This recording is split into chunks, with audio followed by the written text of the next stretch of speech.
వ్రతం వదిష్యామి సత్యం ధర్మావతు తద్వక్తారమవతు అవతు మాం అవతు రక్షాం. ఓం శాంతి శాంతి శాంతి. హరి ఓం. గుణత్తు సగవై తేజస్వినావధీతవస్మావిద్యావహై. ఓం శాంతి శాంతి శాంతి. హరి ఓం. ఆ తలపెట్టి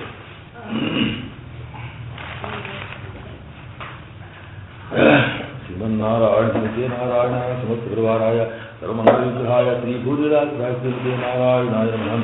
అస్మద్గురుభ్యో నమః. యోగగురుం గురుభిः సహ పూర్వై పూర్వలోత్తమదాదుదారం దినగపత్యరామనే సంగీకృష్యానుగురుం భజేహం. లోకాచార్యాయ గురవే కృష్ణపాదస్సూరమే సంసారూజితందస్య జీవజీవాదవే నమః. లోకాచార్యపాత్రం కౌంజన్యకులవు కులభూషణం. సమస్తలోకాచార్యపాత్రం కౌంజన్యకులభూషణం సమస్తాత్మగుణావాసం వందే గురుకులోత్తమం. నమస్తే శైలనాథాయ కుంతీనగర్జన్మనే ప్రసాదత్తపరమప్రాప్య కైంకర్యచారిణే లోకాచార్యపదాంభూజ రాజహంసాయుతాంతరం జ్ఞానవైరాగ్యజలధిం వందే సౌమ్యవరం గురుం. శ్రీజిహ్వావతీశరాసమబలం అశేషశాస్త్రవిదం సుందరవరగురుకరుణాకందలిత జ్ఞానమందిరం కలయే. శ్రీశైలేశయాపాత్రం జీవత్యాదిగుణార్ణవం యతీంద్రప్రమణం వందే రమజామతరం. శ్రీయపతియాయి శ్రీవైకుంఠనికేతనాయి నిత్యముక్తార్భాగ్యనాయి నిరక్షయ ఆనందయుక్తనాయ సర్వేశ్వరం.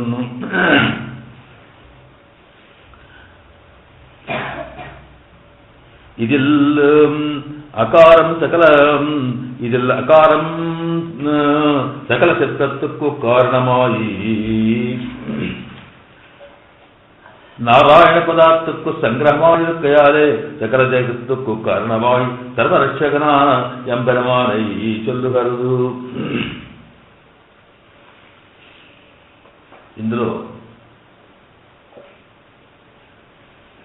నిన్నటి కాలక్షేపంలో ఓం నమో నారాయణాయ అనే అష్టాక్షరి మంత్రంలో మొదటి పదంగా చెప్పుకోబడేటువంటి ఓం అనేటువంటి శబ్దం యొక్క అర్థాన్ని వివరించడానికి ప్రయత్నం జరిగింది. ఈ ఓం అనే దానికి ప్రణామము అని కూడా పేరు. ఈ ఓం అనే దాంట్లో 3 అక్షరాలు ఉన్నాయని, ఆ 3 అక్షరాల్లో ఒకటి ఆ, రెండవది ఉ, మూడవది మా. ఆ ఉ మా కలిస్తే ఓం అయిందని అని చెప్పి ఇందులో ఒక్కొక్క అక్షరానికి అర్థం ఏమిటి అనేది వివరించి ఆ తర్వాత 3 కలిసినటువంటి ఓంకు ఏమర్థమవుతుంది అని మనకు వివరిస్తున్నారు పిల్లలోకాచార్య స్వామి. ఇందులో ఆ అనే దానికి పరమాత్మ, శ్రీయపతి, శ్రీమన్నారాయణుడు అని అర్థము అని చెప్పినారు. భగవద్గీతలో కృష్ణ భగవానుడు తన యొక్క విభూతిని అర్జునుడికి చెబుతూ అక్షరాణం అకారోస్మి అని వివరించినాడు. అక్షరాలన్నింటిలో ఆ అనేదే నా పేరు అని చెప్పినట్టుగా ఇక్కడ అకారమునికి విష్ణువు, నారాయణుడు, శ్రీమన్నారాయణుడు అని పేరు అనే అర్థం అని దీన్ని నిర్ణయించబోతున్నారు దీంట్లో అన్నమాట. ఈ అర్థం ఎట్లా వచ్చింది? ఆ అంటే అకారార్థో విష్ణు ఎట్లా అనే దానికి ఇప్పుడు శాస్త్రాన్ని ప్రమాణంగా చూపుతూ శాస్త్రీయమైన విషయాలు చర్చించాడు. శాస్త్రం అంటే ఒక శబ్దశాస్త్రం. శబ్దము ఎట్లా వస్తుంది, శబ్దమునకు అర్థం ఎట్లా వస్తుంది అని వివరించే శాస్త్రానికి వ్యాకరణ శాస్త్రం అంటాం మనం.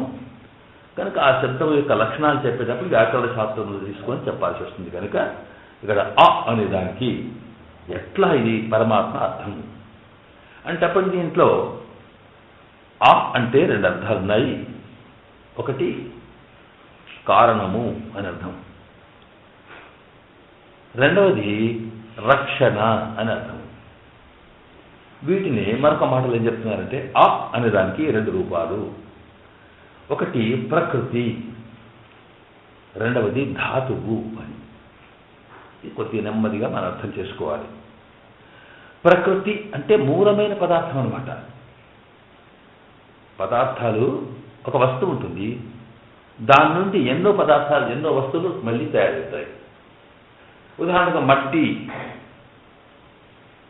ఉందనుకోండి, ఆ మట్టితోని ఎన్నో రకాల వస్తువులు, కుండలు, చిప్పలు, ఇలాగా గోడలు, ఇవన్నీ తయారవుతున్నాయి. అంటే మట్టితోనే ఇవన్నీ తయారవుతున్నాయి కనుక ఈ కుండ, చిప్ప మొదలగు వాటన్నిటికీ కూడా అసలు పదార్థం ఏది? దాన్ని మనం మట్టి అంటాం. దీనికే ప్రకృతి అని పేరు. మనం ఈ అసలు అనే భాష ఒకటి ఉండేది మనకి మర్చిపోయి ఉంటాము. ఈ గోడ కట్టేవాడు వెనకట మట్టితో గోడలు కడితే అసలు దొరుకుతున్నాం అంటారు. అస్సలు అంటే బేస్ అన్నమాట, అది మట్టి. అట్లాగే ఇక్కడ ఈ మట్టితో చివరి తయారంటే అర్థం ఏంటి? వీటన్నిటికీ బేస్ ఏది? దేనితో తయారైంది? దేనితోనైతే మొత్తం రకరకాల వస్తువులు తయారవుతాయో, ఇంకా ఏదైతే మళ్ళీ ఇంకో దాంతో తయారు కాదో దానికి ప్రకృతి అని పేరు. మట్టితో తయారవుతుంది, మట్టి అంతే. ఆ మట్టి నుండి మీకు అన్ని తయారవుతాయి. బంగారం నుంచి రకరకాల నగలు తయారవుతాయి. కనుక రకరకాల నగలకు మూలమైనటువంటిది కనుక దానికి ప్రకృతి అని పేరు. కనుక ఇక్కడ ఈ ప్రకృతి ఏంటి? ఈ మిగతా వాటిని ఏమంటాం మనం? వికృతులు, అంటే వికారాలు, అంటే దాంతో తయారైనవి అనమాట. ఇక్కడ ఈ ఒక వస్తువు నుంచి మరొక వస్తువు తయారవడం అంటే ఏమిటి అనేది శాస్త్రంలో, ఈ వస్తువు నుంచి ఆ వస్తువు పుట్టిందా, ఈ వస్తువు నుంచి ఆ వస్తువు తయారైతే కేవలమాట ఇదే వస్తువు మరొక రూపంలోకి మారింది అని అర్థం. మట్టే ఇలా నీరు తెచ్చుకోవడానికి ఇలా దానికి ఒక పెద్ద ఉబ్బుగా ఉండే బొత్త లాంటిది, వీటికి మూత లాంటిది ఇలాగ తయారైపోయింది అన్నమాట. అంటే మట్టి యొక్క మార్పు, పరిణామము అన్నమాట. ఆ మట్టి ఇలాగా నూనె పోయడానికి ఒక చిప్పలాగా ఇలా మారింది అన్నమాట. కనుక మట్టి యొక్క మార్పు లేకపోతే ఉంటాయో, పరిణామాలు లేకపోతే ఉంటాయో వాటిని వికృతులు అంటాము. అంటే ఈ మూల పదార్థం యొక్క ఈ ప్రపంచమంతా కూడా ఇది వికృతి, వికారం. అంటే ఏమిటి? పంచభూతాలు, గాలి, నీరు, వెలుతురు అనేటువంటి ఈ పంచభూత తేజో వాయు ఆకాశంలోని పంచభూతాలు ఉంటాయే, వాటిని ముద్దగా చేస్తే అది ప్రకృతి. దాని నుండి ఇక రకరకాల శరీరాలు, రకరకాల సృష్టి జరిగిందా, ఇదంతా వికృతి. ఇది బాగా అర్థం చేసుకుంటే ఇప్పుడు ఏమైపోయింది? ఈ మొత్తానికి బేస్ ఏమిటంటే ఆ ముద్ద. ఇట్లాగే ఇక్కడ కూడా ఇది ఆ అనేటువంటిది లోకములో మనం మాట్లాడేటువంటి అన్ని మాటలకి ఇది ప్రకృతి. అంటే ఆ నుండి అన్ని పుట్టాయి. అన్ని పుట్టాయి దాని బదులు ఏమన్నా మనం ఆ నుండి అన్ని మార్పులు వచ్చాయన్నమాట. ఇక్కడ నేను మీకు తమాషాగా ఉండడం కోసం చెప్పానే, ఈ అంటే అచ్చులో ఆ, ఈ, ఊ, రు, లు ఇవన్నీ అక్షరాలు ఉంటే ఈ ఎట్లా వచ్చింది అంటే ఈ అనేది మనం వేరే అక్షరంలాగా రాస్తున్నాం. కానీ నిజంగా చూస్తే ఆ అనేదానికి గుడిస్తే ఈ, ఆ అనేదానికి కొమ్మిస్తే ఊ అని ఇలాగ ఆ అనేదే మార్పులు చెందుతూ వచ్చింది. దీనికి మనకు ఇప్పుడు హిందీలో రాసేవాళ్ళు ఆకే పంపిస్తారు. మనం అక్షరాలంటే ఇట్లాగే రాయడం జరుగుతుంది. కనుక ఆ నుండి అన్ని అక్షరాలు వచ్చినాయి. ఈ అక్షరాల నుంచి ఒకటి ఇంకేదైతే ఇప్పుడు వేరే హల్లులు ఉన్నాయి అంటే ము, క ఇలాంటివి ఉన్నాయే, వాటికి కూడా ప్రకృతి బేసిదే కావాలి. ఎందుకంటే లేకపోతే ఉచ్చారణ రాదు. కనుక అన్నిటికీ మూలమైంది ఆ అనేది మనం చెప్పినప్పుడు ఇది ప్రకృతి అంటాం. అకారం అనేది సకల శబ్దములకు ప్రకృతి. ఈ శబ్దములు రెండు రకాలు ఉంటాయి. ఒకటి వేద శబ్దం, వైదిక శబ్దమని, రెండవది లౌకిక శబ్దమని. వైదిక శబ్దం అంటే ఏమిటి? వేదములలో ఉన్న మాట. ఈ వేదములలో ఉన్న మాటను ఎవడో తయారు చేసింది కాదు, అది యాజ్ ఇట్ ఈస్గా ఎప్పటి నుంచి వస్తుంది అంతే. కనుక దాంట్లో మార్పు ఉండదు. అది శబ్దము, అది ఉన్నట్టుగా నిత్యము అంటాం ఆ శబ్దానికి. అంటే దీంట్లో మార్పులు చెందు అటు చెప్పి ఇది చెప్పి ధాతువులు ఇలా మారి అడ్డుమూలు చేర్చి వచ్చింది కాదు అనమాట. కనుక దీనికి ప్రధానంగా ఏంటంటే ఈ పరమాత్మ సృష్టి ఎప్పుడైతే ప్రళయం అయిపోయినాక మళ్ళీ సృష్టి చేయాలనుకున్నప్పుడు పరమాత్మ ఏం చేసినాడు, సరే బ్రహ్మదేవుడు సృష్టించిన తర్వాత బ్రహ్మదేవుడికి వేదాన్ని చెప్పాడు అని. ఆ వేదం చెప్తేనే అప్పుడు యో వేదాలు ఆ వేదముల గురించి చెప్పేటప్పుడు ఆ వేదము నుండి తానేంటంటే దాని ఆధారంగా చూసుకొని బ్రహ్మదేవుడు అన్ని సృష్టి చేశాడు అని. ఇది మనకి ధాత యథాపూర్వమ కల్పయదు. ఆ ఉన్నదంటే చూశాడు. మనిషి అని ఒక వర్డ్ ఉంది అక్కడ. ఆ మనిషి అనేటువంటి మానవ అని వర్తంటే మానవ అంటే తనకు ఆకారం వర్ణం అన్ని కూడా అందులో వేదంలో వర్ణించున్నాయి. దాని ప్రకారం ఇక్కడంతా తయారు చేస్తున్నాడు. అంటే తయారు చేయడానికి రెండు రకాలు ఉంటాయి. ఒకటి అంతవరకు లేని వస్తువులు తయారు చేయాలి ఒక పద్ధతి అయితే, రెండవది దాని గురించి మోడల్స్ తయారు చేస్తాం. నువ్వు ఒక కుండం తయారు చేయవయా అన్నావు అనుకోండి, కుండం తయారు చేయాలంటే వాడికి ఐడియా వచ్చేస్తుంది కుండ అనగానే ఇట్లా ఉంటుంది ఇట్లా ఉంటుందని. ఎందుకంటే ఇవాళ చూశాడు ఆ వస్తువుని.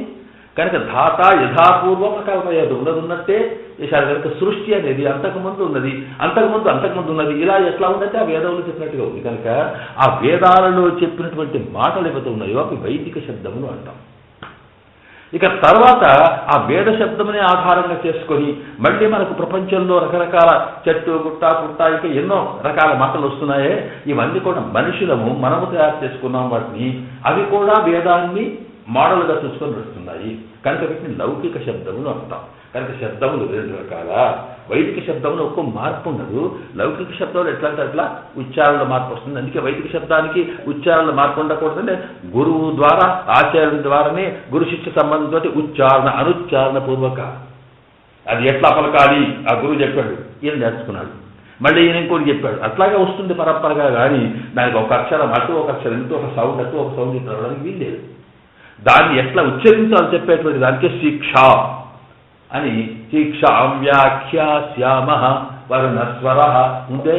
ఆ శిక్షా వ్యాఖ్యానం అంటే ఏమిటి, ఈ ఉపనిషత్తు ఏదైతే చదువుతున్నామో ఆ ఉపనిషత్తులో ఉండేటువంటి అక్షరాలని ఏ రకంగా మనం పలకాలి దీన్ని మేము వివరిస్తున్నాము అని. వర్ణస్వర, ఈ స్వరం ఇట్లా ఉండాలి, ఇది ఇట్లా ఉండాలి అని మనకు శిక్షావళి అంతా అదే చెప్తుంది. ఈ శిక్షావళిలో తర్వాత వ్యాకరణం అంటే ఆ ఉచ్చారణకు సంబంధించినది శిక్ష. ఇట్లా పలకాలి, ఇట్లా అని ఏదైతే మనకి ప్రొనౌన్సియేషన్కు సంబంధించినటువంటి సైన్స్ ఉందో దాని శిక్ష. ఇక అలా కాకుండా శబ్దం ఉంటుంది. ఆ శబ్దం ఎట్లా తయారైంది, ఏది ఎట్లా అవుతుందని గ్రామర్ వ్యాకరణం అది. కనుక శిక్ష వ్యాకరణం అది ఎంత ఉండాలి అన్న అక్షరాలు ఛందస్సు ఇలాగా. అంటే ఇంత పకడ్బందీగా అక్షరం వేదాక్షరం ఉంది కనుక ఆ వేదాక్షరం ఎప్పుడు మారేది కాదు కనుక అది నిత్యం అనుకుంటూ ఆ వైదిక శబ్దాల్లో మార్పు ఉండదు. సరే ఇప్పుడు మనం మారుతున్నామంటే ఇక దానికి కష్టం పట్టిస్తున్నాం. మనం ఎట్లా చెడిపోతున్నామో వైదిక శబ్దాన్ని కూడా సర్వనాశనం చేసి ఇంకెందుకు కొంతకాలానికి ఇంకా 100 ఏళ్ల వరకు అలా వేదం ఎవడికి చెప్తే వాడు దీర్ఘానికి. ఎందుకంటే ఆ శబ్దములకు అర్థం ఒకటి ఉంటుంది. ఆ అర్థం ఏంటంటే నీ ఉచ్చారణ బట్టి అర్థం వస్తుంది. ఆ వేదంలో చెప్పినటువంటి పరమాత్మ తత్వం సరిగ్గా స్పష్టంగా అర్థం కావాలంటే దాని ఉచ్చారణ కూడా సరిగ్గా అర్థంగా ఉండాలి. ఇప్పుడు మనకు తెలియదండి లోకంలో. నువ్వు వచ్చినావు అన్నప్పటికీ సరిపోయింది. నువ్వు వచ్చినావు అన్నావు అనుకోండి, కాస్త దీర్ఘం తీసి అంటే నేను రాకూడదా అది అయిపోయింది. అది నువ్వు వచ్చినావు అంటే ఇలాగ రాలేదు అని. ఈ రెండే మాటలు ఆ సౌండ్స్లో చేంజెస్ వల్ల మీనింగ్ చేంజ్ అయింది. మరి అటువంటి దాన్ని మనం పాటలు గారి కాదు దాన్ని ధ్వని చెక్కులు దుక్కులు చేస్తే ఇంకేమవుతుంది. కనుక ఇక్కడ వైదిక శబ్దం ఇంతదాకా భగవత్ కృప వల్ల మరి అది నిత్య శబ్దంగా ఇట్లా వస్తూ వచ్చింది ఈ వైదిక శబ్దాలు. ఇక లౌకిక శబ్దాలు అంటే మనం ఏదో తయారు చేసుకోవాలి. అయితే ఇక్కడ ప్రకృతి ఆ అనేది ఏదో ఉందో ఈ ఆ అనేటువంటిది అన్ని శబ్దములకు, అది వైదిక శబ్దం కానీ లౌకిక శబ్దములు కానీ అన్నింటికీ మూలం, హెడ్, అదే బేస్ అనేది. అందుకే ఇక్కడ అకారో వై సర్వావాక్ అనేటువంటిది ఉపనిషత్తులో ఉన్నమాట. సర్వావాక్ అన్ని మాటలకి అంటే వేద శబ్దంలోకి అన్నిటికీ అకారో వై, అకారమే అని అర్థం. వై అంటే ఓన్లీ ఏ అది దాని నిజంగా మనం చెప్పు. మరి ఇప్పుడు ఏ భాషలో లౌకిక భాషలో కూడా ఏమున్నది, మనం తెలుగులో ఆ అంటున్నాము, ఇంగ్లీష్లో అంటున్నాడు వాడు, తర్వాత వాడు ఉర్దూ అది పది అనే ఉద్దేశం వచ్చి ఇలాగ ఎక్కడ చూసినా అదే బేస్ ప్రతి భాషకి కూడా అలాగే చెప్పారు. కనుక ఇది మనం విన్నాం. ఇక్కడ ప్రకృతి అని అవుతుంది కదా. ఇక్కడ దీనికి మనకు కొన్ని ప్రమాణాలు ఇచ్చారనుకోండి. వాస్తవానికి వేదముల్లో ఉండేటువంటి శబ్దాలన్నిటికీ కూడా మరి ఇది ఆ అనేది బేస్ ఎట్లా, అదే ప్రకృతిని ఎందుకు చెబుతావు అంటే ప్రణవాద్యాస్తదా వేదా ఓంకార ప్రభవ వేదా అని. సరే, అక్కడ ఉన్నటువంటి ప్రమాణాలు చెప్తున్నారు. అంటే వేదములన్నిటికీ ఏళ్ళ వచ్చినాయి, ఓం నుంచి వచ్చినాయని చెప్పాం. ప్రణవాద్యా వేదా, ఓం నుండి వేదం విస్తృతమైంది. చిన్న ఓం అనేటువంటి చదివించి స్ప్రెడ్ అయిపోయింది వేదం అంతా, ఋగ్వేదం ఇలా వచ్చేసినాయి. మరి ఓం అనేది ఎట్లా వచ్చింది అని దానికి మళ్ళా ఇంకొకటి యుద్వేదాలు స్వర ప్రోక్తో వేదాంతేజ ప్రతిష్ఠిత. ఏదైతే వేదమనుక ముందు ఓం అని స్వరం పలుకుతామో, వేద వైకుంఠంతో అంటాము, తస్య ప్రకృతి లీనస్య, అటువంటి ఓంకారానికి ప్రకృతి అంటే ఆ ఓలో కూడా దాని బాగా మన లోపలికి దాన్ని ధరించి దాన్ని పూర్తిగా లోపలికి లీనం చేసేస్తే ఆ మిగులుతుంది. ఏదైతే మిగులుతుందో ఆ ప్రకృతి అంటాము. ఆ ప్రకృతి యొక్క అర్థమే సపర మహేశ్వర. మహేశ్వర ఏదైతే ఆ ప్రకృతి ఉందో దానికి సంబంధించిన అర్థమునే మహేశ్వరుడు అంటాము. అతనే పరమాత్మ అని ఇక్కడ చెబుతూ, ఇక్కడంటే వేదములకు మూలము ఓంకారము, ఓంకారములకు మూలం ఆకారము. అంటే దాన్ని రివర్స్లో చెబితే ఆ నుండి ఓం పుట్టింది, ఓం నుండి వేదాలు పుట్టాయి అనేటువంటి ఈ 3 వేదాలు కూడా దీంట్లో వచ్చాయి. కనుక మొత్తం వేదముల అన్నిటికీ ఆ అనేది ముఖ్యమని చెప్పడానికి ఒక ప్రమాణం ఇచ్చారు. మరి లౌకిక శబ్దములకి ఆ అనేది నేను ప్రాక్టికల్గా మనం ఒక తమాషగా తెలుసుకున్నాం. కానీ విష్ణు పురాణంలో దానికి ఒక ఉదాహరణ ఇస్తున్నాడు. నామరూపంచభూతానం కృత్యానంచ ప్రపంచనం వేద శబ్దేభ్య ఏవాదౌ దేవాదీనాం చకారసః. నామరూపంచభూతానం కృత్యానంచ ప్రపంచనం అంటే భూతాలు ఇక్కడ పుట్టినటువంటి సకల వస్తువులకి నామము రూపము 2 ఉన్నాయి. ఈ ఒక వస్తువులకి రూపము నామము 2 తయారు చేయడమే సృష్టి. సృష్టి అంటే ఏమి లేదు. మట్టి ఉందనుకోండి, ఆ మట్టితోటి మనం ఒక కుండను తయారు చేసామంటే ఒక రూపం, దానికి ఒక పేరు. అది లేకపోతే ఇంకేం కాదు. కనుక నామ రూపం ఇది భూతం బట్టి పుట్టిందనమాట. అలాగే ప్రపంచంలో ఉండేటువంటి ప్రతి వస్తువు ఏదైతే పుట్టిందో దానికి ఒక ఆకారం ఉంది, దానికి ఒక రూపం ఉంది. దీన్ని పరమాత్మ సృష్టి చేశాడు అని చెప్పి మనకి వేదాలు చెబుతున్నది. దాన్నే విష్ణు పురాణంలో పరాశరుల వారు చెబుతూ కృత్యానంచ, కృత్యములు అంటే పనులు. ఇక్కడ 3 రకాల రూపము, నామము, అది చేసే యాక్టివిటీ. పని ఉంటుంది కదా, కుండ తయారు చేస్తే దానికి ఏం పని లేకపోతే నీళ్ళు తెచ్చేది ఒక పని, నీళ్లు నింపుకునేది ఒక పని. ఇలాగా ప్రతి వస్తువునికి కూడా ఒక రూపం ఉంటుంది, దానికి ఒక పేరు ఉంటుంది. అది ఎందుకు తయారు చేయబడిందో దానివల్ల ఒక పని ఉంటుంది. ఈ మూడింటిని కూడా ఈ చెప్పేటువంటి మాటలని కూడా వేదం నుండే వచ్చినాయి. వేద శబ్దం నుండి ఇలా తయారు చేయాలి. చకారసః దేవతలకు, ఇక్కడి నుంచి దేవతల సృష్టి దాకా చిన్న వస్తువు నుంచి ప్రతి దాకా కూడా రూపము కానీ నామము కానీ సర్వము కూడా వేద శబ్దం నుండి వచ్చినాయి అన్నారు. వేద శబ్దం అంటే అర్థం ఏంటంటే వేద శబ్దమును మాడవగా తీసుకొని చకారాగా ఇక్కడ చూడండి. చకార అంటే చేసినాడు అని అర్థం. ఈ వేద శబ్దములకేమో అవే వచ్చినాయి, ఇదేమో తయారు చేసినాడు. కనుక ఇలాగా తయారైనటువంటి మాటలకే లౌకికములు అన్నాం. కనుక ఇక్కడ ఏముంటుంది, వేదముల నుండి ఇక్కడ ఎందుకు చెప్తున్నారు, ఇక్కడ మేము ఇచ్చినటువంటి ఒక రీజన్ ఏదైతే ఉందో అది మన ఊహకు సంబంధించింది. ఇప్పుడు ఆని అన్ని అక్షరాలకు మూలం ఉందని మనం ప్రాక్టికల్గా చూచాం.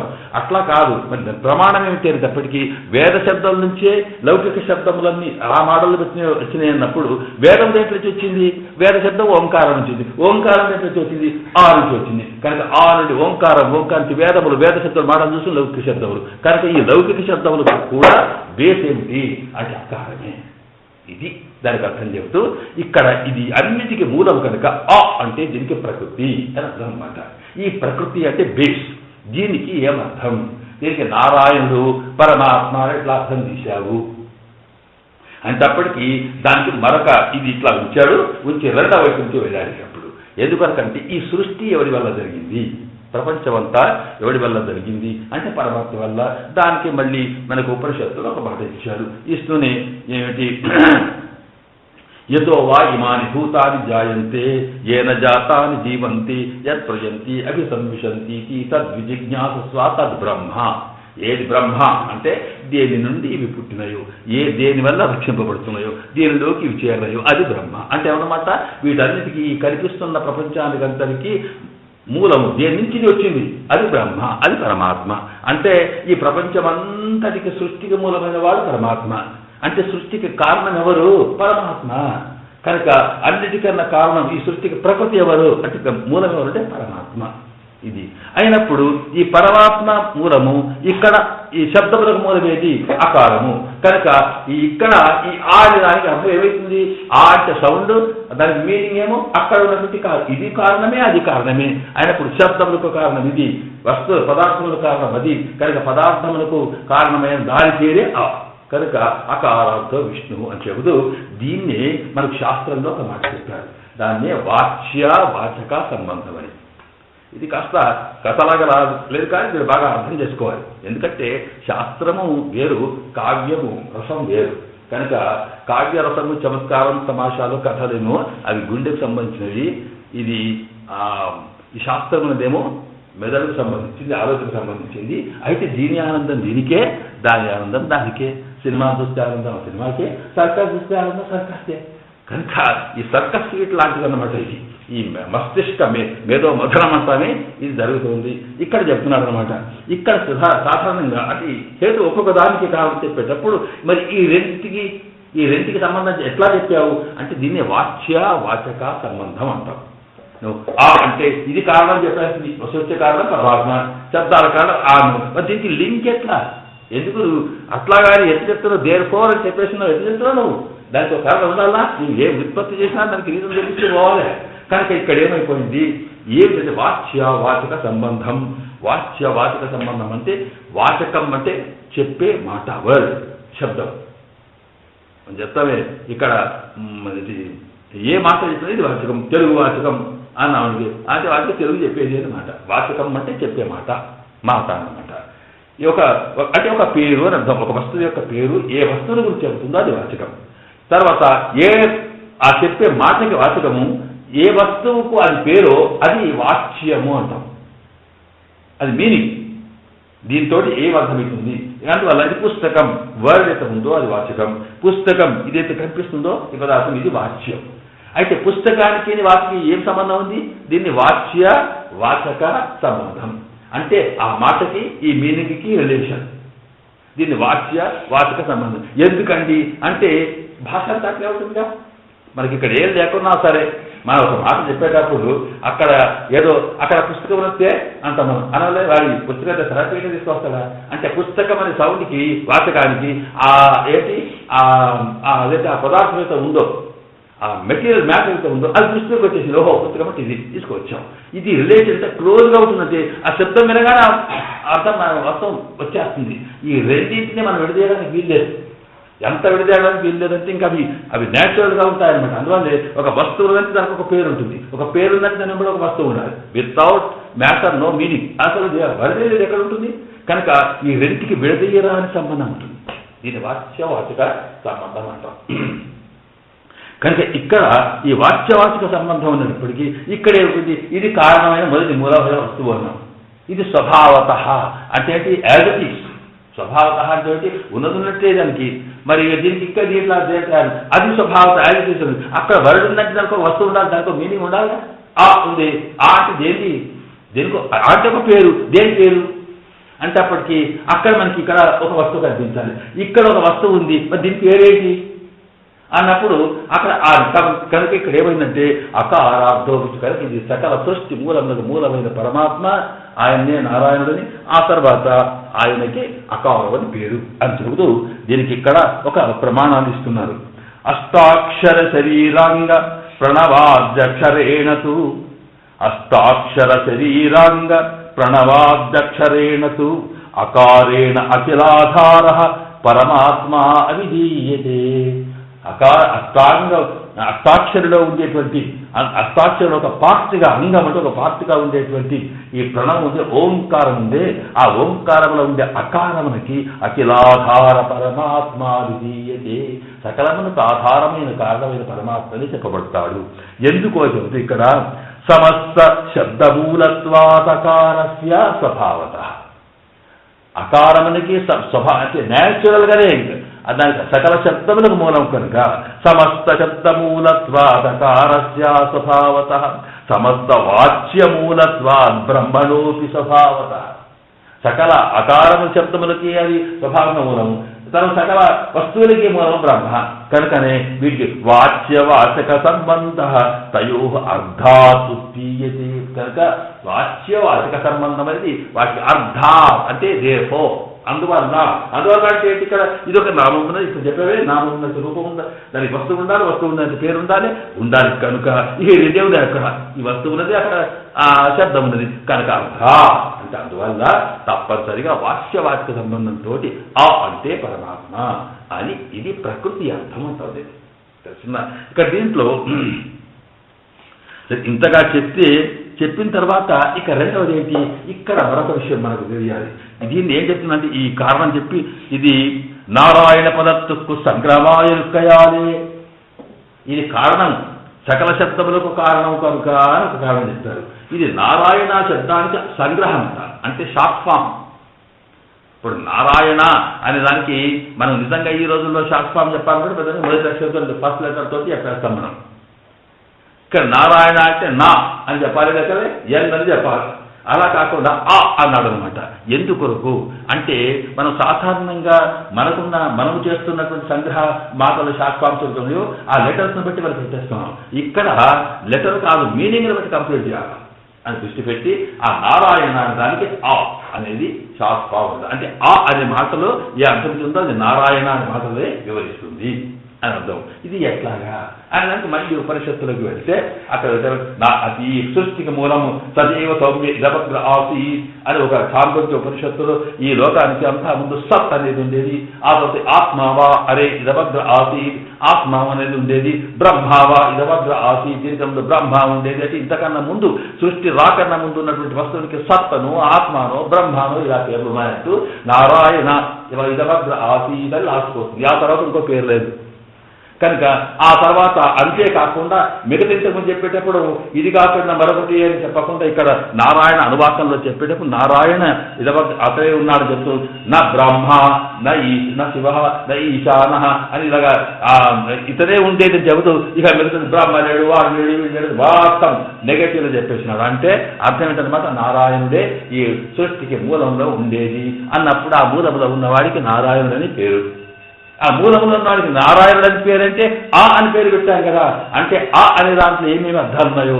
నారాయణ దాంట్లో అంతకన్నా దాన్ని వివరించే అర్థాలు తప్ప మరొకటి కాదు కనుక ఆ అనేటువంటి వర్డ్ ఆ అనేటువంటి శబ్దము ఇది ఈక్వల్ టు నారాయణ ఇది ఈక్వల్ టు ఆ అంటే ఆ అనే దానికి అది వివరణ అన్నమాట అదేవిధంగా ఇక్కడ ఏమిటి వివరణ అంటే అప్పటికి ఈ ఆ అనే దానికి రెండు అర్థాలు ఉన్నాయి ఒకటి ప్రకృతి అర్థం చెప్పాము ఇంతవరకు ఇక ధాతు అర్థం బట్టి మేము తర్వాత తెలుస్తాం ప్రకృతి అర్థం అనేటప్పటికీ ఆ ప్రకృతిలో అతను కారణము అన్నదే నారాయణ అనే దానికి కూడా కారణమని అర్థం వస్తున్నది సకల స్థితికి కనుక ఆ అనేది నారాయణకి అర్థమని సంగ్రహమాయరు కయాలి నారాయణ శబ్దానికి ఆ అనేది షార్ట్ ఫామ్ ఈ రెండు కారణాలు కనుక అక్కడేం చెప్పారంటే ఇప్పుడు ఆ అంటే నారాయణే పరమాత్మ అని ఒక రీజన్ చెప్పారు ఇక రెండవది ఏంటి అంటే సాధారణ ధాత్వార్థము అన్నాం ఇప్పుడు ప్రకృతి అర్థం అంటే మనకు బాగా అర్థమై ఉంటుంది ఇక తర్వాత అని ప్రకృతి అర్థం వల్ల తెలియదేంటి కారణం రీజన్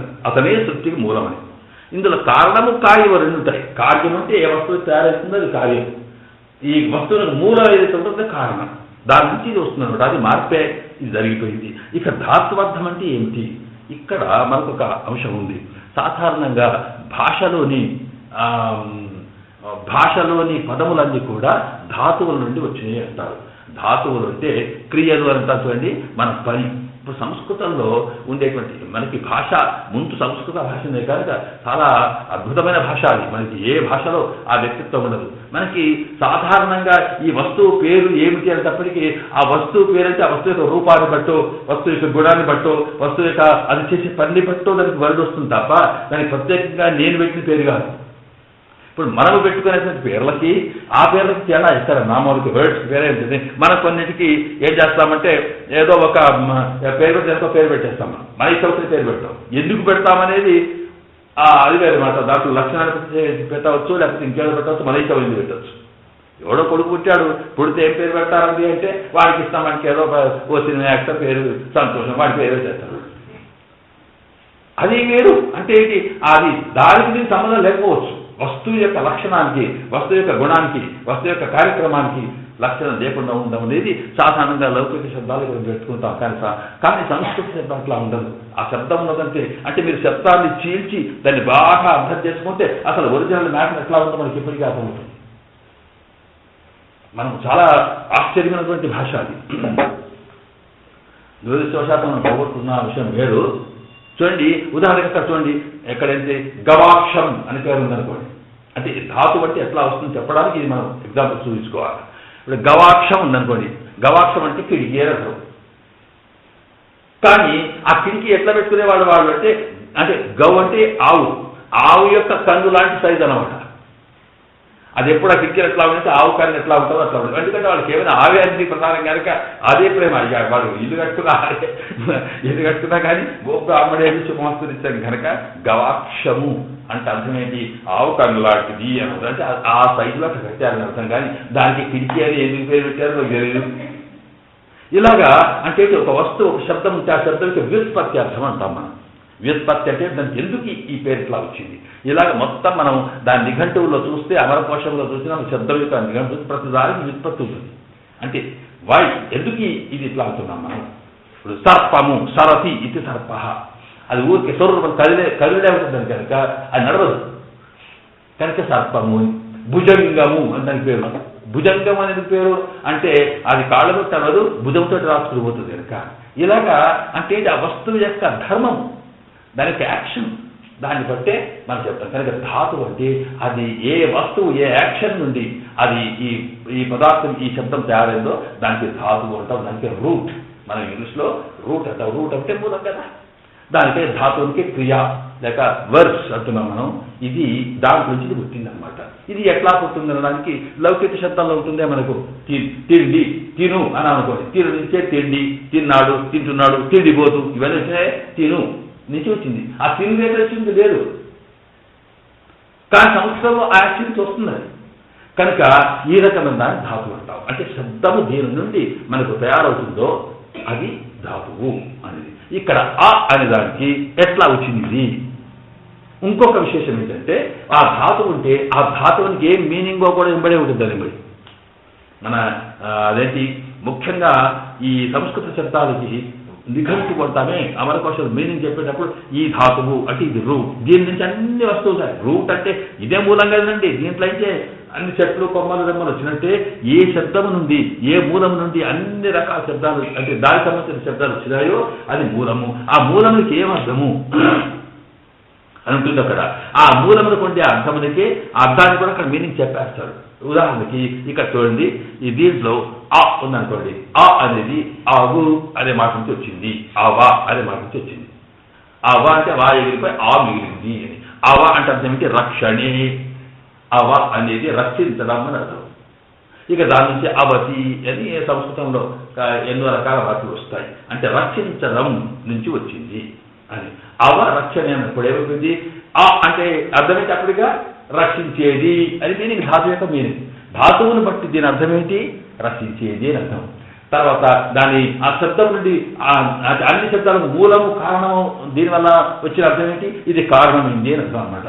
కనుక అన్నిటికీ కారణమైంది ఇదే అర్థం, రక్షించేది అని అర్థం. కనుక ఆ అంటే ఆ అనేటువంటి శబ్దం వల్ల కలిగే వస్తువులటువంటి గుణాలు ఏమిటి అంటే సకల లోకములకు సకల వస్తువులకు మూలమవడం, సకల వస్తువులు రక్షించడం అనేటువంటి తత్వం కలిగినటువంటి శబ్దం వస్తువులకి ఆ అని పేరు. అది ఎవరు? పరమాత్మ. యతో వా ఇమాని భూతాని జాయంతే, ఎవరి నుండి పుడుతున్నాయో ఇది కారణం. ఏన జాతాని జీవంతి, ఎవడి వల్ల బతికిస్తున్నారంటే రక్షించడం. దేవుడిలోకి ఏ ప్రయంతి, దేంట్లో పోయి చేరుతున్నది, పోవడం కూడా రక్షించడమే. రక్షించడం కాపాడడం ఏంటంటే అవతల మనకి ఎవడో వచ్చి కొట్టవచ్చాడు, లోపలికి వచ్చి కొట్టవుతాను పెట్టు, అప్పుడు రక్షించినట్టేగా. అక్కడ ఉన్నవాడు తెలుసున్నసేపు రక్షించినాడు, లోపలికి వచ్చినామంటే ఇది రక్షించేదే. కనుక రక్షణ అనేది ఉన్నదో భూతాన్ని జాయంతే ప్రయంతి అభిసంవిశంతి అన్న ఇదంతా సరే. ఈ రకంగా ఈ పరమాత్మ రక్షించేవాడు, పరమాత్మ కారణుడు అని చెప్పాను. కనుక ఈ కారణము రక్షణ అనేటువంటి లక్షణాలు కలిగినటువంటి ఆ అనే దానికి కనుక అకారం అనేది పరమాత్మకి మూలము. ఇదంతా కొద్దిగా అంటే మనం తెలుసుకోవాల్సింది, సామాన్యులం మనం తెలుసుకోవాల్సింది అంటే ఆ అంటే పరమాత్మ పేరు. ఇది తెలుసుకుంటే చాలు. సకల కారణములైన వాడు, సకల రక్షకులైన వాడు, సకల సకలానికి మూలమైనటువంటి పరమాత్మ పేరు అని సామాన్యంగా తెలుసుకోవాలి. ఈ పేరు ఎట్లా వచ్చింది అనేటప్పటికీ ఇంత చర్చ అన్నమాట. అది ఎట్లా వస్తేవి మనకు కావాల్సిందంటే ఇంట్లో భోజనం హాయిగా మిఠాయి తినాలనుకున్న వాడికి తీయగా తినాలి. సరే ఇది ఎట్లా తయారు చేసిన సంగతి వేరు. ఇక్కడంతా ఈ తయారీ చెప్పి ఇది చెప్తున్నాం అనమాట. కనుక అవన్నీ మనం జ్ఞాపకం ఉంచుకోకుండా సరే దాని గురించి తెలిసిన ఒకరికి చెప్పాలి కదా. ఇక్కడ అందువల్ల ఇక్కడ చెబుతూ నారాయణ పదత్తుకు సంగ్రామాయుక్తయాలే సకల జగత్తుకు కారణమాయ్ సర్వరక్షకనాన ఎంబరమానై చొల్లిగలదు. ఇప్పటిదాకా ఆ అనే అక్షరం ఎంబరమానై చొల్లిగలదు. ఎంపెరమాన్ అంటే పరమాత్మ అని అర్థం. పెరమాన్ పేరు అంటే పెద్దవాడు అనమాట. ఎవడు? పరమాత్మ అంటే పెరమాన్ అర్థం. పరమా ఆత్మ, ఆత్మ అంతటా వ్యాపించింది. మా పర దీనికన్నా పైది మరొకటి లేదు. కనుక దేనికన్నా మించినటువంటిది మరొకటి లేదు. అది పరమాత్మ. దాన్నే తమిళంలో పెరుమాన్ అన్నిటికన్నా పెద్దది అర్థం అనమాట. ఆ పెరుమాన్ ఎవరు? ఎం పెరుమాన్ అంటే మనవాడు అనమాట. నా పరమాత్మ అని అర్థం అనమాట. అంటే నేను పరమాత్మకు దగ్గర వాడిని అర్థంలో చెబుతూ ఆ ఎం పెరుమానై చొల్లిగలదు. విమలం పేరు చెబుతుందా అకారానికి అని ఇంత దూరం దాకా నిన్నటిదే ఇదంతా అంటే దీన్ని కాస్త వివరించుకొని చెప్పుకున్నాం అనమాట. ఇక్కడ ఇత్తాల్ இவ்வக்ஷரத்தில் பிரகிருத்தியர்த்தமான காரணத்துவம் ధాత్వర్థமான రక్షత్వకం చొల్లితాయత్తు. ప్రకృతి అర్థమైన ప్రకృతి అంటే ఇప్పుడు అర్థం చేసుకోవాలి. అకారం ప్రకృతి రూపంలో ఉన్నప్పుడు ఒక కారణమని, ధాతు రూపంలో ఉంటే రక్షకము అనే అర్థాన్ని ఇది ఎలాగొచ్చిందో చెప్పేశాము అంటున్నారు. కనుక సకల కారణమైన రక్షకుడైన పరమాత్మనే అకారానికి అర్థము. ఆ అంటే సర్వేశ్వరుడు పరమాత్మ నారాయణుడు అని అర్థం అన్నమాట. ఇది ఎందుకు నారాయణుడు? నారాయణ పదానికి సంగ్రహం కనుక ఇది అని చెప్పిన తర్వాత ఇక్కడ కాస్త ఇంకొక శాస్త్రీయమైనటువంటి డౌట్ తీస్తున్నాడు. అది కాస్త నెమ్మదిగా చెప్పుకొని ముందుకెళ్దాం. ఈ వకారత్తకు నారాయణ సంగ్రహాయ సంగ్రహతయా రక్షకవాచికత్వం చెల్லும் పోదుం ధాతు సిద్ధ విశేషత్తై అవలంబితే చల్లువేదే. అంటే ఇక్కడ ఒక క్వశ్చన్ చేస్తున్నారు. ఏంటంటే ఇప్పుడు నారాయణ, ఇప్పుడు నీవు ఆ అంటే నారాయణ అనే అర్థం చెప్పేస్తుంటే ఇక్కడ దీని అర్థం వచ్చింది సకల మూలము కారణము అని, సకల రక్షకుడు ఆయన అంటున్నాం కదా. అన్నప్పుడు దీని నారాయణ అనేటువంటి పాటలో నారాయణుడు మనకు కారణము అన్నాం. రక్షకుడు అంటున్నావే, ఈ రక్షకుడు అనేటువంటిది అయితే ఉండదు ఆయన చేసే పని బట్టి అంటున్నాం కానీ అసలు ఆ వరకులా మీనింగ్ లేదు కదా అంటున్నారు ఇక్కడ. ఇప్పుడేంటి రక్షకుడు నారాయణ రక్షిస్తారు కనుక రక్షకుడు అంటున్నాం. సరే ఆయన చేసే యాక్షన్, ఆయనకు ఉండేటువంటి పని బట్టి సర్వరక్షకుడు సర్వాత్మ కనుక నారాయణ దేవతని పేరు నారాయణ రక్షిస్తాడు అంటమే. కానీ ఇక్కడేమిటి నారాయణ శబ్దానికి ఆ అనేది నువ్వు శాస్త్రామంటున్నావు అంటే ఎక్స్పాన్షన్ అదే కదా. ఆ అనేది ఎక్స్పాన్షన్. నారాయణ కుదిస్తే కనుక ఆ పదంలో ఏ అర్థం ఉందో ఈ పదవిలో మాటల్లో కూడా అర్థం రావాలా శబ్దం బట్టి. కనుక అందుగా వస్తువు యొక్క గుడాన్ని బట్టి చెప్పడం వేరు మాట. మరి ఎట్లా వచ్చింది? ఇందులో రెండు పదాలు ఉన్నాయి. నారా ప్లస్ అయన ఉంది. నారా అయన రెండుంటే ఈ నారా అనే మాట ధాతు ప్రతిదీ ధాతు నుంచి పుడుతుంది కదా. అలాగే అయన అని ధాతు నుంచి పుట్టింది. ఏం ధాతువులు అంటే అక్కడ నారా అంటే రింక్షయే అని ముందు మనకు వివరిస్తారు. రు అనేటువంటి మాట నాశనం అనే అర్థంలో ఉంటుంది. ఆ రు అంటే రా వచ్చింది. నా రా అంటే రా కాదు అంటే క్షయం లేనిది అనమాట, నాశనం లేనిది. ఏమిటి? ప్రకృతి. నర అంటే ప్రకృతి అంటే ఏదైతే ఎప్పటికి ఉంటుందో అది నర. మరి దాంతో తయారైన వస్తువు కనుక నార వంటి అది దాంతో తయారైంది అనమాట. చెట్టు నార వంటి దాని దాంతో తయారైన అర్థం. కనుక ర అంటే నశించేది, నా అంటే కాదు, నర అంటే నశించకుండా ఉండే ఎప్పటికీ పోకుండా ఉండే వస్తువు. దాంతో ఏది తయారవుతుందో నార. ప్లాస్టిక్తో తయారైతే ప్లాస్టిక్ వస్తువులు, మట్టితో తయారైతే మట్టికి వస్తువులు గట్టిగానే ఇక్కడ కూడా నర అనే పదార్థం ప్రకృతి ఉందే దాంతో తయారైంది. అంటే ఈ మన సిద్ధాంతంలో ఈ ప్రకృతి పంచభూతాత్మ ప్రకృతి అది ఎప్పటికి ఉండేది కానీ ఇది నశించేది కాదు. మరి నశించేది కాదంటే పోతున్నాయి కదా, పోతున్నాయి అంటే అవి రూపాలు మారుతాయి అంతే. ఉదాహరణకి మనకి ఏం చేస్తాం, మట్టి ఉందనుకోండి, మట్టి కుండగా మారింది, కుండ బాగా వచ్చాం, మళ్ళీ మట్టి అయింది కానీ మట్టి ఎదుగుతుంది. అట్లాగే కర్ర ఉందనుకోండి, కర్రను కాల్చేసిన బూడిదైతే కర్ర బూడిద రూపంలోకి మారింది కానీ కర్ర ఇవ్వలే వస్తువులే కానీ పదార్థంలో మార్పు లేదు. ఇది మన సిద్ధాంతం. సరే సైన్స్లో కూడా అదే చెప్తుంది కదా, పదార్థకి మ్యాటర్కి చేంజ్ ఉండదు అనేది. కనుక ఇదే సిద్ధాంతంలో ఆ పదార్థం కనుక ఈ ప్రకృతి పదార్థానికి నర అని పేరు. ఇది మారేది కాదు కనుక దీంతో తయారైనటువంటి చెట్లు గుట్టలు వస్తే దీనికి నారముడు. ఒక చెట్లే గుట్టలుగా సర్వం మనుషులు ఎదురు ఏదైతే తయారైందో నారముడు. ఇది కనుక ఇందులో రక్షణ అనేది ఎక్కడ ఉంది? నశించనిది ఉంది, తయారైనది కానీ కాపాడేది లేదు ఇక్కడ. పోని ఇంకొక వాడు ఉంది అయన, నారాప్లసైన నారాయణ. అయన అంటే అర్థం ఏంటి? అయ అనేది ఉందో అన్ అనేది ఇన్ గతవు అని, ఇన్ అనేటువంటి ఒక రూట్ నుంచి వచ్చింది. ఇన్ అంటే అర్థం ఏంటంటే అది అందులో చేరేది లేక నడిచేది, అది ఇన్ అయన అవుతుంది. అంటే అది ప్రయాణం, పరాయణం, అయనం ఉంటుంది కదా. అక్కడ ఇలాగే ఇక్కడ ఇన్ అంటే నడవడం, చలనం, పోవడం, లేకపోతే ఒక చోట దానికి చేరి ఆధారం ఉండడం అనేది కనుక అయన అయింది. కనుక అయన అనేది నార అయన అంటే అర్థం ఏంటంటే ఈ ప్రకృతితో తయారు వస్తువులన్నింటిలో కూడా పరమాత్మ ఉండి వాటిని కాపాడుతా ఉంటాడు కనుక నారాయణ అయింది. ఇలా రక్షణ అనేది ఎక్కడ ఉంది?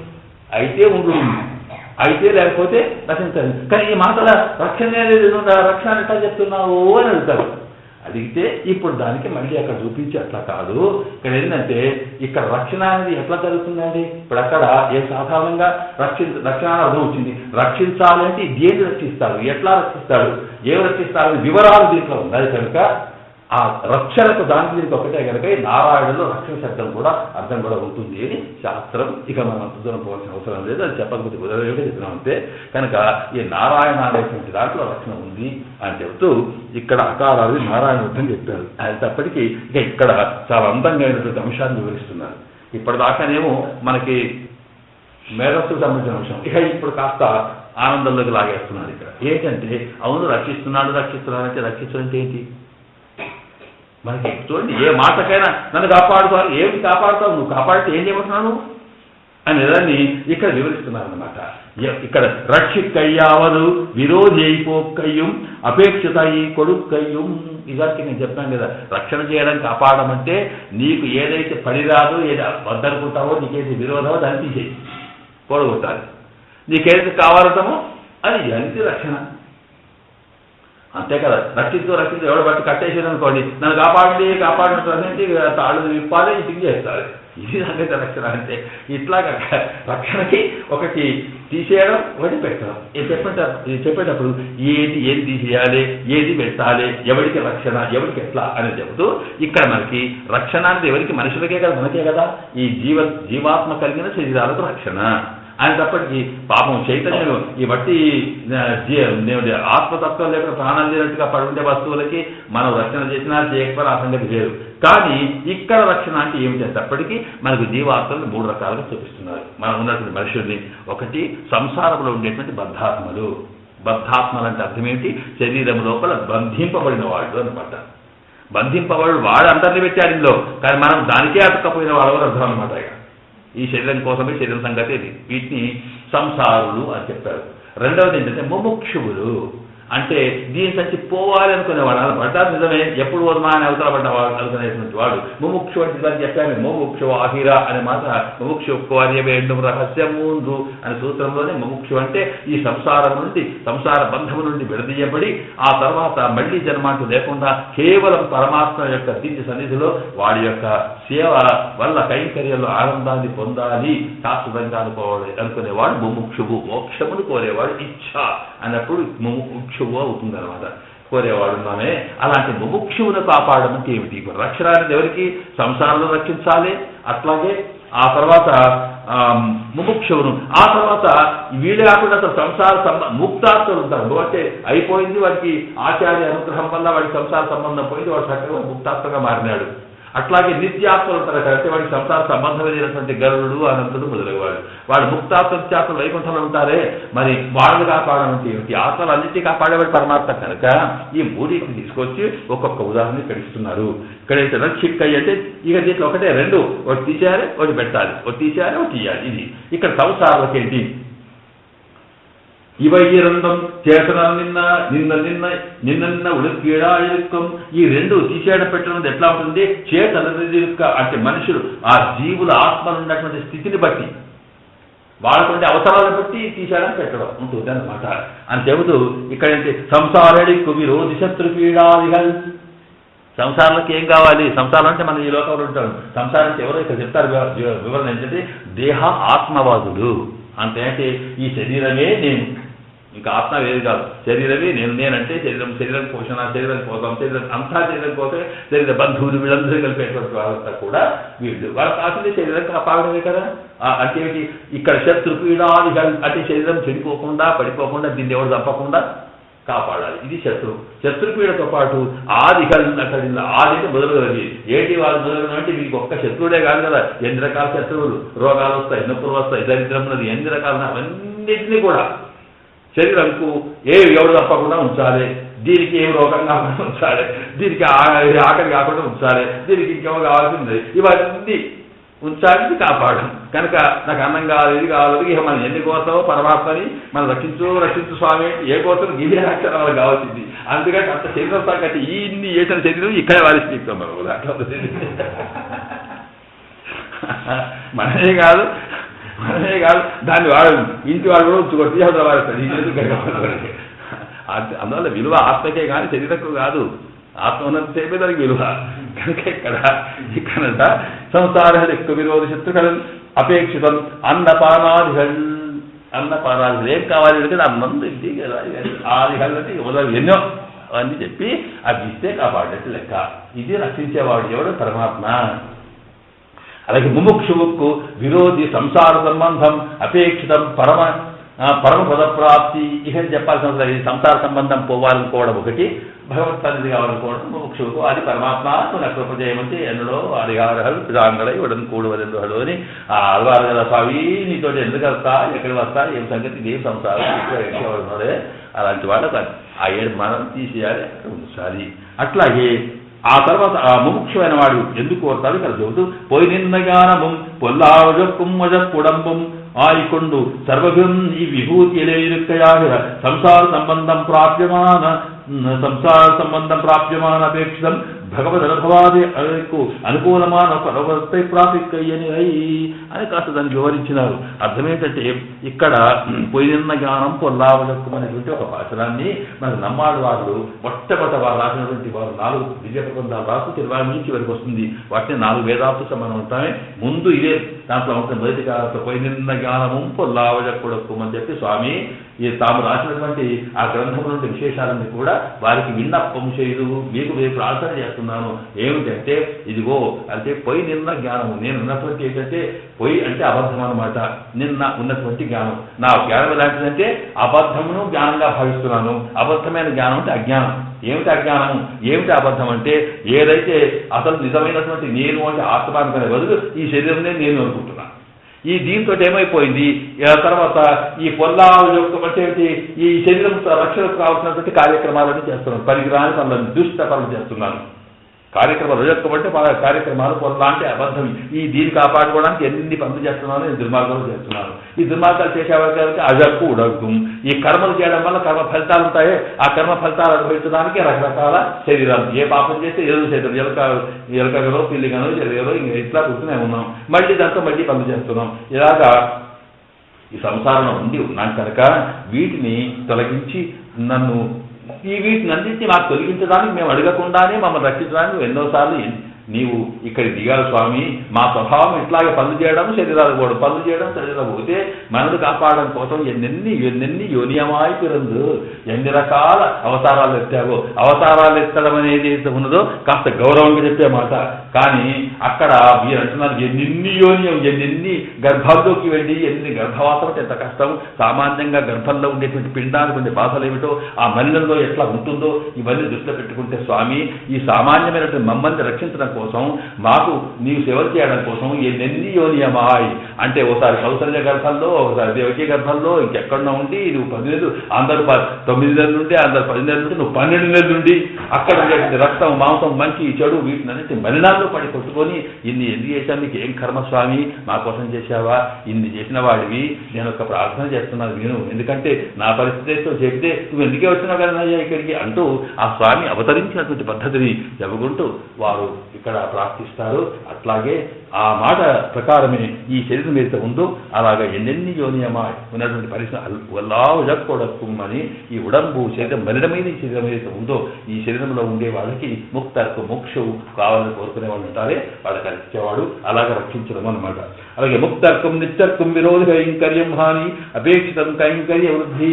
ఇక అక్కడ ముక్తాత్మలకు వాళ్ళకి ఏంటంటే అన్ని ఉండేటువంటి అంత ఆనంద భావంగా పరమాత్మ యొక్క ఆనందమే పొందుతూ ఉంటుంది కదా, వాళ్ళకి కోరికలు ఏంటి, వాళ్ళ కష్టాలు ఏంటి, మనకంటే ఇక్కడ ఏవో కష్టాలు ఉన్నాయి, మరి వాళ్ళకేంటి తీసేది, వాళ్ళకేంటి వాళ్ళు పొందేది అంటే వాళ్ళకు కష్టాలు ఉంటాయి. ఏం కష్టాలు అంటే ఆ పరమాత్మ చూసి ఆనందించేటప్పుడు వీళ్ళంతా కోరుకునేది అంటే భగవత్ సంబంధములకు సంబంధించినటువంటి ఆ పరమాత్మ సేవలో ఆనందం పొందాలి అనేది వాళ్ళ కోరిక. కానీ అవి కూడా కైంకర్య అని ఆటంకాలు ఉంటాయి. ఏ ఆటంకాలు ఉంటాయి, ఇప్పుడు మనం సాధారణంగా చూస్తాం, మనం సామాన్యంగా ఏదో ఒక పని చేయబోతాం అనుకోండి, ఆ పని చేయబోయేటప్పటికి మనం అనుకోండి స్వామివారికి వచ్చేటప్పటికి ఇక్కడ మన కాలక్షేపం నేనే తీసుకొచ్చి ఏదో పుష్పాలు పెట్టాలి అనుకున్నాం, అది కూడా ఇంకో తెచ్చే పెట్టే, ఇక మన బాధ చెప్పరాదు. హాని అక్కడ పెట్టేది ఒక ఎంతసేపు దుఃఖం, ఎంత బాధ, ఎంత కదా. అందువల్ల ఇద్దరు సాగులు కలిశారట. ఇద్దరు సాగులు కలిసిన తర్వాత మనకు ఒక సంప్రదాయంలో ఒకటి ఉంది, ఏంటి భట్టర్లా చెప్తారు. ఇది ఏంటంటే ఎవరైనా పెద్దలు కలవగానే వారి మొదలు మనం దండం సమర్పిస్తారు. ఎందుకంటే దండం సమర్పిస్తుందంటే పరమాత్మ సద్దాసదాస చరమావధి దాసదాస, భగవంతుడికి ఎప్పుడు కూడా అందరికన్నా లోయెస్ట్ తక్కువ వాడే ఉంటాడు, వాడిని ఎక్కువ ప్రేమ ఉంటుంది. ఇది శాస్త్రం. అందువల్ల కృష్ణుడు ఆవులకు బదులు దూడలు కాసేవాడట. అంటే పరతంత్రుడు ఎవరైతే ఉంటాడో, అధీనమైన వాడు ఉంటాడో, వాడికి ఆ బలహీనుడు ఉంటాడో వాడికి పరమాత్మ రక్షకుడు అని లోకంలో ఉంది. కనుక నేను అందరికన్నా తక్కువ వాడిని అనిపించుకోవాలనుకుంటే మనం దాస దాస దాస అంటాం. అందుకొరికి అడియా మడియా రడియా రియోంగలి ఎందుకని చెప్పి మన కులశేఖరరావు సద్దాస దాస ప్రచారక భృత్య భృత్య ఇంకా వాస్తవాన్ని నేను ఉంటుంది. ఎందుకంటే నా మీద మొదలు నా సంగతి ముందు చూడు అన్నట్టుగా ఈ ఆచార్య సిద్ధాంతంలో కలిసేప్పటికీ ఆ దృష్టి పెట్టుకొని దాసాన్ని దాని పాపం ఆ స్వామి ఎక్కడి నుంచి వస్తున్నారు, ఈ స్వామి ఎక్కడి నుంచి వెళ్తున్నారు, ఆయన చూడగానే దానం పెట్టాలి, వీరు వెళ్తున్నారు, వీరు చూడగానే మాత్రమే పెట్టాలి. ఈ తాడుకునేటప్పుడు అంతలకు ఇంత వారు చూస్తున్నప్పుడు మీరు పోతున్నప్పుడు అంతకు వారు రావాల్సి రామాన్ని దండం పెట్టారు.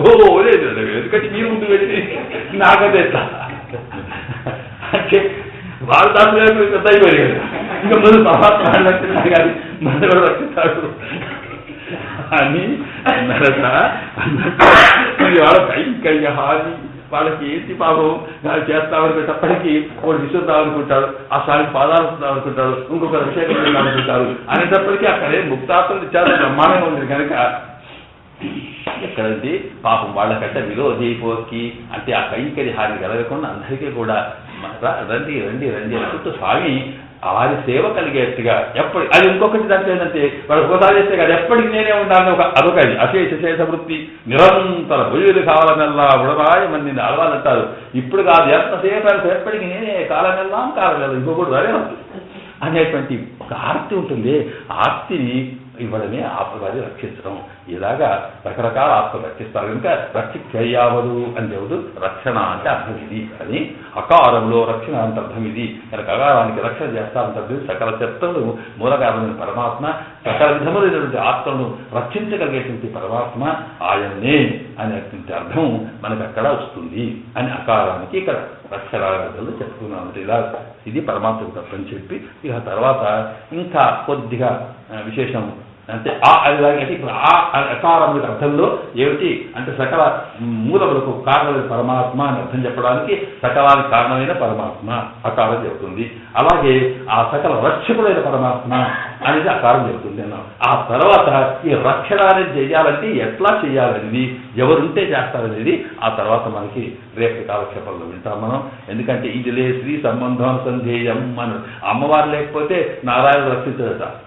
కనుక మరి ఆ దాంట్లో అమ్మవారి పేరు కూడా రావాలి.